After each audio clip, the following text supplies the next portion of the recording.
शांति।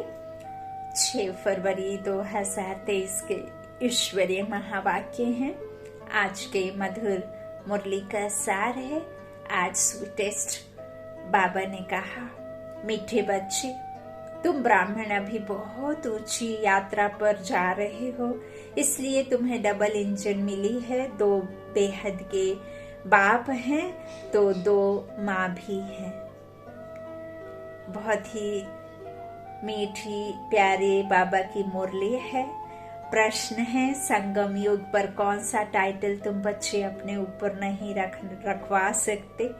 उत्तर, his holiness व हर holiness का title तुम बीके अपने पर नहीं रखवा सकते या लिख सकते, क्योंकि तुम्हारी आत्मा भल पवित्र बन रही है, लेकिन शरीर तो तमो प्रधान तत्वों से बने हुए हैं, विकारी है ना, कुकवंशावली है ना ये तो, इसलिए।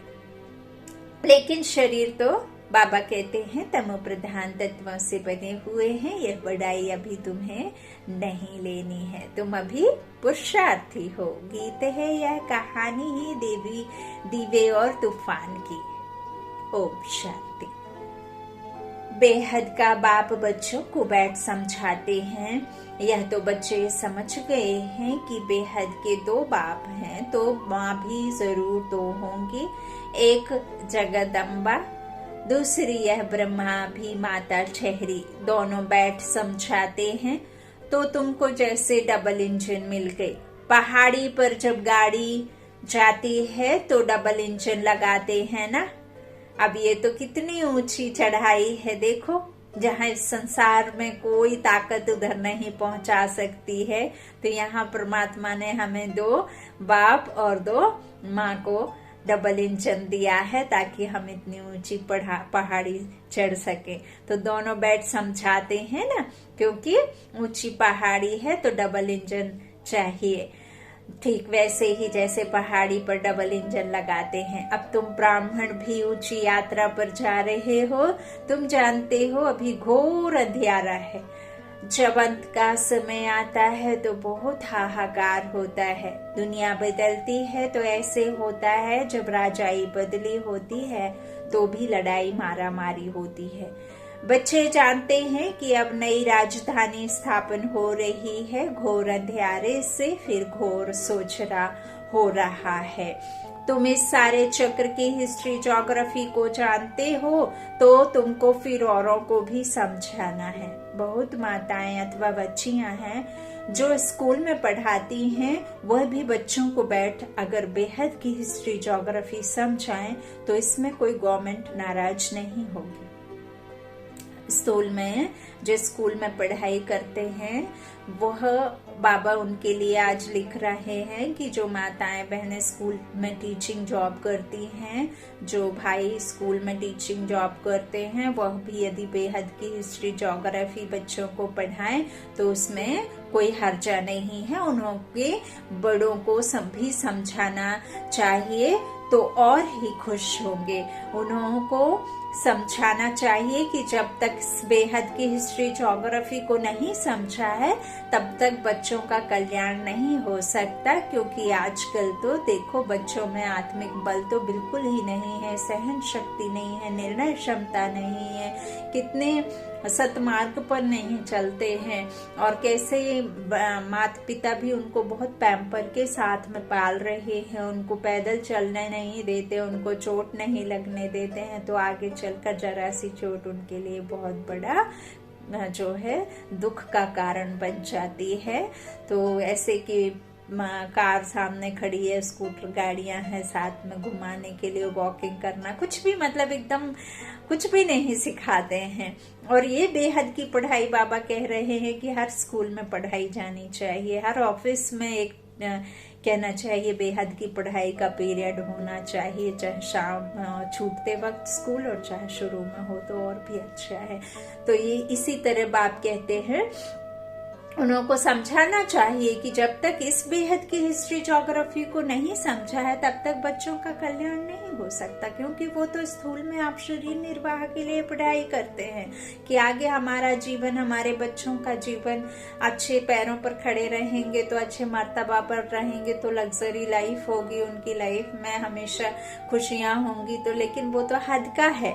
बाबा कहते हैं कि कल्याण तो आपका बेहद की पढ़ाई में है ना, वो तो कहना चाहिए क्षण भंगुर है, हद का बाबा ने कहा है जिसे, है ना। तो बाबा कहते हैं ये तो लेकिन बेहद की है, तो इस ज्ञान के बिना गति नहीं है ना।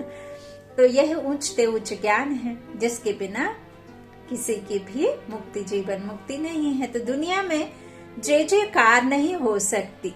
बच्चों को सर्विस करने का इशारा दिया जाता है, टीचर है तो अपने कॉलेज में अगर यह वर्ल्ड की हिस्ट्री ज्योग्राफी बैठ समझाए तो बच्चे त्रिकालदर्शी बन सकते हैं, और त्रिकालदर्शी बनने से चक्रवर्ती भी बन सकते हैं। जैसे बाप ने तुमको त्रिकालदर्शी स्वदर्शन चक्रधारी बनाया है तो तुमको फिर औरों को आप समान बनाना है, औरों को समझाना है कि अब यह पुरानी दुनिया बदल रही है, तमो प्रधान दुनिया बदल सतो प्रधान बन रही है। और जो महाभारत की लड़ाई है, महाभारत अर्थात महान भारत, और महान भारत बनेगा कब? जब एक धर्म की स्थापना होगी, और एक धर्म की स्थापना के लिए अनेक धर्मों का विनाश तो होना ही है। और यह तो बाबा कहते हैं कि चाहो और ना चाहो होगा ही। और ये जो लड़ाइयां आदि लगी हुई हैं तो वो अनेक धर्मों के विनाश के लिए ही लगी हुई हैं। तब फिर वो द्वैत जहाँ नहीं होता है वो राज्य स्थापन होगा, जिसे ही देवी देवता धर्म कहते हैं। तो बाबा कहते इस तरह से स्वदर्शन चक्र का ज्ञान देते हैं। और यह कौन सतो प्रधान बनाने वाला? एक ही परमपिता परमात्मा है जो सहज राजयोग स्वदर्शन चक्र का ज्ञान देते हैं। चक्र को समझाना तो बड़ा सहज है। अगर यह चक्र सामने रखा जाए तो भी मनुष्य आकर समझ सके कि सतयुग में कौन कौन राज्य करते थे, फिर द्वापर से कैसे अनेक धर्मों की वृद्धि होती है, ऐसा अच्छी रीति समझाया जाए तो बुद्धि के कपाट जरूर खुलेंगे। यह चक्र सामने रख तुम अच्छी रीति समझा सकते हो, टॉपिक भी रख सकते हो। आओ तो हम तुमको त्रिकालदर्शी बनने का रास्ता बताएं, जिससे तुम राजाओं का राजा बन सकते हो। तुम ब्राह्मण ही इस चक्र को जानते हो, तब तो चक्रवर्ती राजा बनते हो, परंतु बनेंगे वह जो इस चक्र को बुद्धि में फिराते रहेंगे।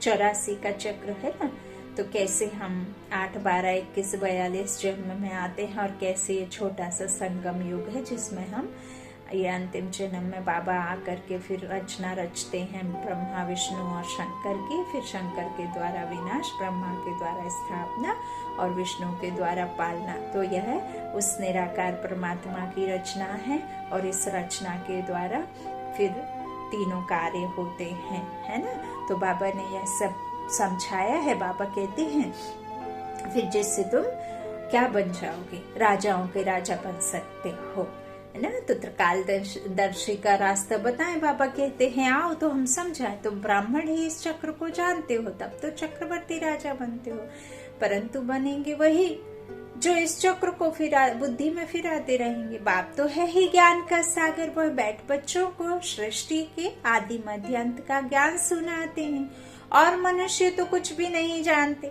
ईश्वर सर्वव्यापी कहने से ज्ञान की बात ही नहीं उठती।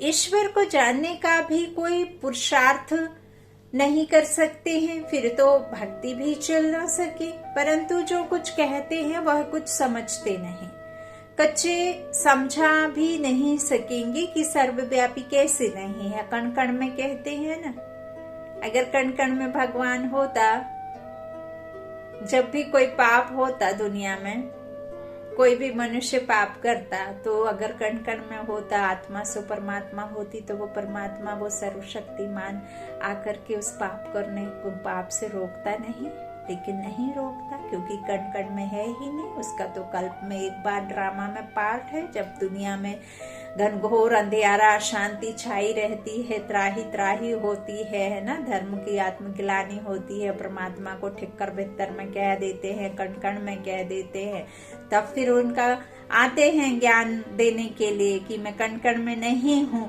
अब सर्वव्यापी कह देते हैं तो फिर कैसे? बाबा कहते कोई समझा ही नहीं सकता है। फिर कोई एक ने कह दिया, बस सभी ने मान लिया। यदि हम भगवान को कण कण में मानते हैं तो जैसे ही भगवान कहते हैं ऊपर की तरफ बुद्धि क्यों जाती है कि ऊपर वाला जाने? ऊपर कौन है? सातवें आसमान पे रहते हैं ना ईश्वर, अशरीरी है, तो वो तो फिर कण कण में कैसे हो सकता? जैसे कोई ने आदिदेव को महावीर कहा तो वह नाम चला दिया। जिसने जो नाम बेसमझी से रखा वह चला आता है। अब बाप बैठ समझाते हैं कि तुम मनुष्य होकर ड्रामा के रचयिता और रचना को नहीं जानते हो, देवताओं की पूजा करते हो परंतु उन्हों की बायोग्राफी को नहीं जानते हो, तो इसको ब्लाइंड फेथ कहा जाता है। इतने देवी देवता राज्य करके गए हैं तो जरूर वह समझदार थे, तब तो पूज्य बने। अब तुम ब्रह्मा मुख वंशावली यह ज्ञान सुनकर समझदार बनते हो, बाकी तो सारी दुनिया को रावण ने जेल में डाल रखा है। यह है रावण का जेल, जिसमें सभी शोक वाटिका में पड़े हैं, कॉन्फ्रेंस करते रहते हैं कि शांति कैसे हो, तो जरूर अशांति दुख है। गोया सभी शोक वाटिका में बैठे हैं। अभी शोक वाटिका से अशोक वाटिका में कोई फट से नहीं जाता है। इस समय कोई भी शांति व सुख की वाटिका में नहीं है। अशोक वाटिका कहेंगे सतयुग को, जहाँ कोई शोक नहीं, दुख नहीं। यह तो संगम युग है। तुमको कोई संपूर्ण पवित्र कह ना सके। हिज होलीनेस कोई बीके अपने को कहला नहीं सकते व लिखवा नहीं सकते। हिज होलीनेस व हर होलीनेस सतयुग में होते हैं। कलयुग में कहाँ से आए? भलात्मा यहाँ पवित्र बनती है, परंतु शरीर भी तो पवित्र चाहिए, तब हिज होलीनेस कह सकते हैं। इसलिए बड़ाई लेनी नहीं चाहिए, अपने मुंह मिट्ठू मियाँ नहीं बनना है। अभी तुम पुरुषार्थी हो। बाप कहते हैं श्री श्री व हिज होलीनेस सन्यासियों को भी कह नहीं सकते, क्योंकि उनका तन भी तमो प्रधान पांच तत्व से ही बना है। तो भल आत्मा पवित्र बनती है, परंतु शरीर पवित्र कहाँ है? वो तो माँ के कोख में ही आए हैं, तो अधूरे हुए ना। इस पतित दुनिया में हिज व हर होलीनेस कोई हो नहीं सकता। वह समझते हैं आत्मा परमात्मा सदैव शुद्ध है, परंतु शरीर भी शुद्ध चाहिए। हाँ, लक्ष्मी नारायण को कह सकते हैं, क्योंकि वहाँ शरीर भी सत्व प्रधान तत्वों से बनते हैं। यहाँ तत्व भी तमो प्रधान है। इस समय किसी को भी संपूर्ण पावन नहीं कहेंगे। ऐसे पवित्र तो छोटे बच्चे भी होते हैं। देवताएं संपूर्ण निर्विकारी थे। तो बाप बैठ समझाते हैं, तुम कितने समझदार बन रहे हो। तुमको चक्र का पूरा पूरा ज्ञान है। परमपिता परमात्मा जो इस चैतन्य झाड़ का बीज है, उनको सारे झाड़ की नॉलेज है, वही तुमको नॉलेज सुना रहे हैं। इस सृष्टि चक्र के ज्ञान पर तुम कोई को भी प्रभावित कर सकते हो। समझाना चाहिए। तुम परम धाम से आकर यहाँ चोला धारण कर एक्ट कर रहे हो। हम आत्माओं ने यह शरीर को माँ के गर्भ में लिया है, जिसे हम देख सकते हैं, और ये यहाँ मिलता है, इसलिए इसे यहाँ ही छोड़ना होता है। और हम यहाँ रहते नहीं हैं, हम आते हैं। कहते हैं ना कि हम आते हैं, जैसे वैसे ही जाना होता है। तो हम अशरीरी आते हैं और परम धाम से आते हैं। लेकिन जब यह तन लेकर के छूटता है तो यहाँ ही जन्म लेना है, जब तक ये 5000 वर्ष का कल्प पूरा नहीं हो जाता। और जो आदि में ड्रामा में आते हैं आत्माएं पावन दुनिया में, उनके सबसे जास्ती जन्म होते हैं, फिर 1 और 2 जन्म भी कम से कम होते हैं। तो बाबा कहते हैं इस तरह से समझाना है। तुम परम धाम से आकर यहाँ चोला धारण कर अपना अपना जो जो जिसे पार्ट मिला है आत्मा को, तो वो फिर पाठ बजाती है और जिसका जितने समय के लिए है उतना बजाती है। अभी अंत में सभी को वापस जाना है। अब सबकी वाणी से परे जाने की अवस्था है, वानप्रस्थ अवस्था है। यहाँ कोई बच्चे की उम्र 100 वर्ष हो जाए या किसी का भी नक्की नहीं है। तो बाबा कहते हैं फिर आकर अपना पाठ बजाना है। यहाँ अभी जो पुरुषार्थ करेगा वह ऐसे ही राजे राजवाड़े व धनवान के पास जन्म लेगा। सभी नंबरवार पद पाते हैं, नंबरवार ट्रांसफर होते जाएंगे, यह भी दिखाया हुआ है। जहां जीत वहां जन्म। अभी इन बातों को उठाया नहीं जाता है, आगे चलकर रोशनी मिलती जाएगी। इतना तो है, अभी जो शरीर छोड़ते हैं उनको जरूर अच्छे घर में जन्म मिलेगा। जो बच्चे जास्ती पुरुषार्थ करते हैं उनको खुशी भी जास्ती पड़ती है। जो सर्विस में तत्पर रहते हैं उन्हों को नशा रहता है, तुम्हारे सिवाय तो सब अंधकार में है। गंगा स्नान आदि करने से तो कोई के पाप नहीं धुल सकते हैं। योग अग्नि से ही पाप भस्म होते हैं, क्योंकि पाप तो आत्मा ने किए हैं। पाप आत्मा है, ना कि शरीर है। शरीर तो जल बुझ जाता है ना। तो अगर शरीर ही पाप करता तो वो तो फिर कब के खत्म हो गए होते। तो इस तरह से आत्मा के पाप जो भस्म होंगे वो तो उस परमात्मा के योग से होंगे, क्योंकि परमात्मा जैसा है फिर हमारी आत्मा वैसी बनती जाती है और पुराने भी हिसाब किताब चुकते होने हैं। तो इस रावण की जेल से छुड़ाने वाला एक बाप ही है। तब तो गाते हैं पतित पावन, पतित पावन सीताराम। सीता कौन? आत्मा। राम कौन? निराकार राम। तो आत्मा सीता राम को पुकारती है ना। तब फिर वो राम आकर के इस पतित आत्मा को पावन बनाते हैं। परंतु अपने को पाप आत्मा समझते नहीं है। बाप कहते हैं कल्प पहले भी इन्हों का तुम कन्याओं द्वारा ही उद्धार कराया था। गीता में लिखा हुआ है, परंतु कोई समझते नहीं है। तुम समझा सकते हो। इस पतित दुनिया में कोई भी पावन नहीं है, परंतु समझाने में भी बड़ी हिम्मत चाहिए। तुम जानते हो अब दुनिया बदल रही है। तुम अब ईश्वर की संतान बने हो। यह ब्राह्मण कुल है सबसे ऊंच। तुमको स्वदर्शन चक्र का ज्ञान है। फिर जब विष्णु के कुल में जाएंगे तो तुमको यह ज्ञान नहीं होगा, यह लुप्त हो जाएगा। अभी ज्ञान है, इसलिए तुम्हारा नाम रखा है स्वदर्शन चक्रधारी। इस गुहा बातों को तुम्हारे बिगर कोई नहीं जानते। कहने मात्र तो सब कह देते हैं कि ईश्वर की सब संतान है, परंतु प्रैक्टिकल में तुम अभी बने हो। अच्छा, सभी मीठे मीठे बच्चों को याद प्यार गुड मॉर्निंग। बाप का फर्ज है बच्चों को याद करना और बच्चों का फर्ज है बाप को याद करना, परंतु बच्चे इतना याद नहीं करते। अगर याद करते हैं तो हो सौभाग्य। अच्छा, मीठे मीठे रूहानी बच्चों को रूहानी बाप की नमस्ते नमस्ते नमस्ते। हम रूहानी बच्चों के रूहानी माता पिता रूहानी बाप को नमस्ते। शुक्रिया बाबा, शुक्रिया बाप दादा, शुक्रिया ब्रह्मा माँ, शुक्रिया जगदम्बा माँ। रात्रि क्लास आज 8/4/68 की मुरली रात्रि क्लास की। यह ईश्वरीय मिशन चल रही है। जो अपने देवी देवता धर्म के होंगे वही आ जाएंगे। जैसे उन्हों की मिशन है क्रिश्चियन बनाने की। जो क्रिश्चियन बनते हैं उनको क्रिश्चियन डिनाइस्टी में सुख मिलता है, वेतन अच्छा मिलता है, इसलिए क्रिश्चियन बहुत हो गए हैं। भारतवासी इतना वेतन आदि नहीं दे सकते। यहाँ करप्शन बहुत है।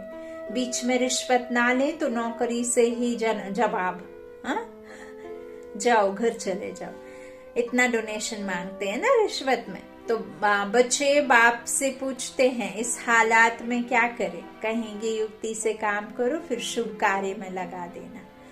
यहाँ सभी बाप को पुकारते हैं कि आकर हम पतितों को पावन बनाओ, लिबरेट करो, घर ले जाओ। बाप जरूर घर ले जाएंगे ना। घर जाने लिए ही इतनी भक्ति आदि करते हैं, परंतु जब बाप आए तब ही ले जाए। भगवान है ही एक, ऐसे नहीं सभी में भगवान आकर बोलते हैं। उनका आना ही संगम पर होता है। अभी तुम ऐसी ऐसी बातें नहीं मानेंगे, आगे मानते थे। अभी तुम भक्ति नहीं करते हो, क्योंकि हम समझ गए हैं कि भक्ति हमें नहीं करनी है। भक्ति तो भगत करते हैं। हम तो भगवान के बच्चे हैं, तो हम तो पुरुषार्थी बच्चे, ब्राह्मण आत्माएं पुरुषार्थ कर देवी देवता बनते हैं। तो तुम कहते हो हम पहले पूजा करते थे, अब बाप आया है हमको पूज्य देवता बनाने लिए। सिखों को भी तुम समझाओ, गायन है ना मनुष्य से देवता, तो देवताओं की महिमा है ना। देवताएं रहते ही हैं सतयुग में, अभी है कलयुग। बाप भी संगम युग पर पुरुषोत्तम बनने की शिक्षा देते हैं। आत्मा पुरुष है और ये शरीर प्रकृति है, तो आत्मा को ही उत्तम बनना है ना। पुरुष बनती है उत्तम, फिर सतो प्रधान दुनिया में आती है।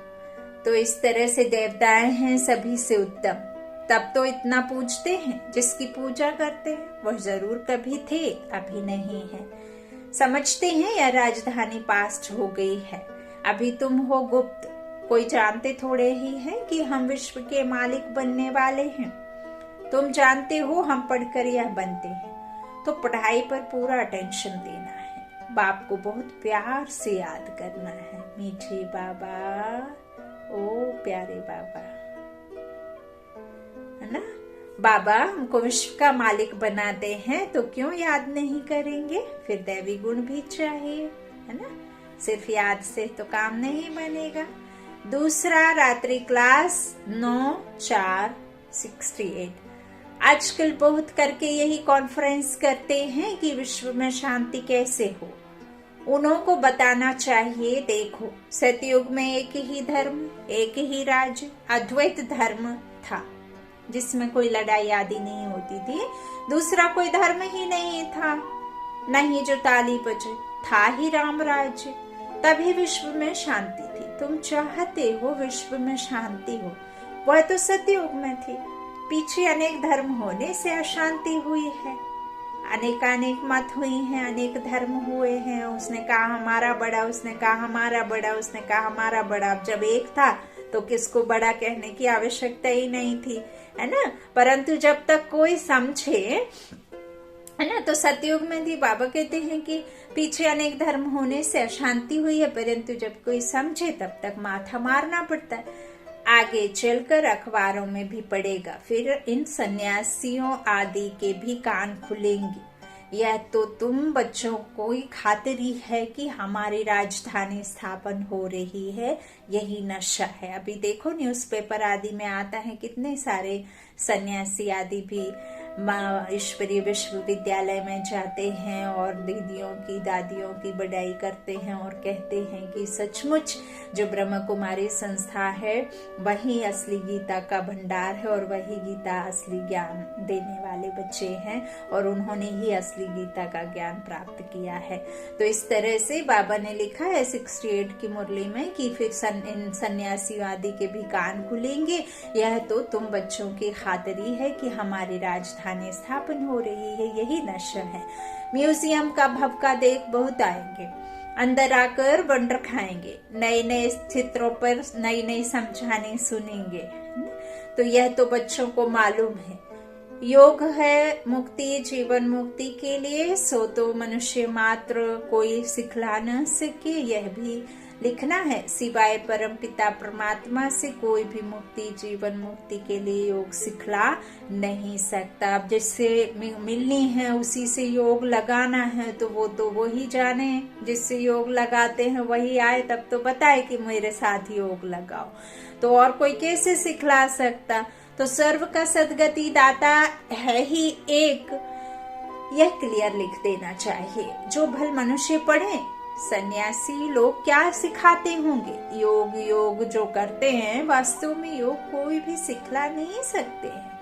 महिमा है ही एक की, विश्व में शांति स्थापन करना व मुक्ति, जीवन मुक्ति देना बाप का ही काम है। ऐसे विचार सागर मंथन कर पॉइंट्स समझाने हैं। ऐसा लिखना चाहिए जो मनुष्यों को बात ठीक जच जाए। इस दुनिया को तो बदलना ही है, यह है मृत्यु लोक। नई दुनिया को कहा जाता है अमरलोक। अमरलोक में मनुष्य कैसे अमर रहते हैं, यह भी वंडर है ना।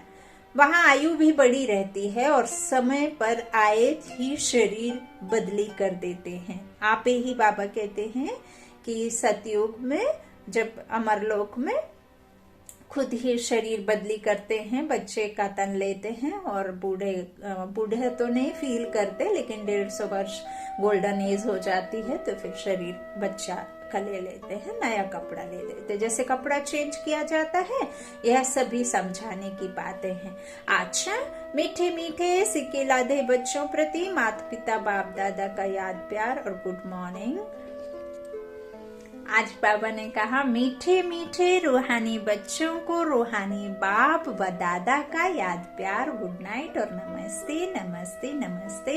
हम रूहानी बच्चों की बाप व दादा को याद प्यार और गुड नाइट। धारणा के लिए मुख्य सार, पहला सृष्टि चक्र के ज्ञान से स्वयं भी त्रिकालदर्शी और स्वदर्शन चक्रधारी बनना है और दूसरों को भी बनाने की सेवा करनी है।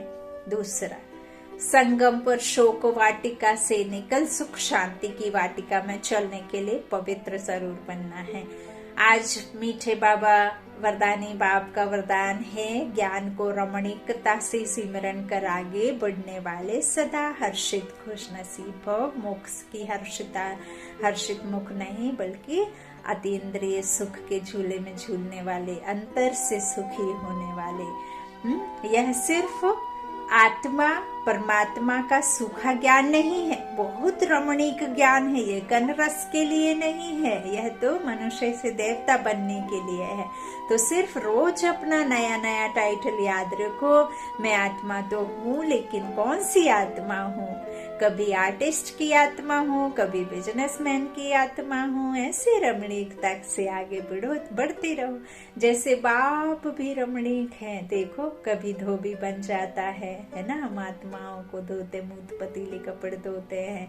कभी माली बन जाता है, कभी खेवनहार बन जाता है, कभी आकर के नौकर बन जाता है, ओबीडिएंट सर्वेंट बन जाता है, कभी जिन बन जाता है, कभी कुछ बन जाता है। कभी बाबा कहते मैं उस्ताद हूँ, कभी कुछ ऐसे बन जाता है ना। तो जैसे बाप भी रमणीक है, देखो, कभी धोबी बन जाता है तो कभी विश्व का रचयिता, कभी ओबीडिएंट सर्वेंट। तो जैसा बाप वैसे बच्चे। ऐसे ही इस रमणी का सिमरन कर हर्षित रहो, तब कहेंगे खुश नसीब। स्लोगन, सच्चे सेवाधारी वो हैं जिनके हर नस अर्थात संकल्प में सेवा के उमंग उत्साह का खून भरा हुआ है। जैसे एक बिजनेसमैन का पूरा परिवार जेनेटिक उसमें रहता है ना, कि चला आता है बचपन से करते आ रहे, आजे पराजे बाप दादा सब बिजनेस में रहते, तो उनके ब्लड में ही बिजनेस का वो रहता है ना, माइंड सेटअप रहता है, मनी माइंड रहता है, कैसे चला। ऐसे ही आज सच्चे सेवाधारी वो हैं जिनकी हर नस अर्थात संकल्प में सेवा के उमंग उत्साह का खून भरा हुआ हो। आज ओम शांति, ओम शांति। शुक्रिया बाप दादा, शुक्रिया मम्मा, शुक्रिया आप सभी भाई बहनों के स्नेह का, ईश्वरीय परिवार का। Good night.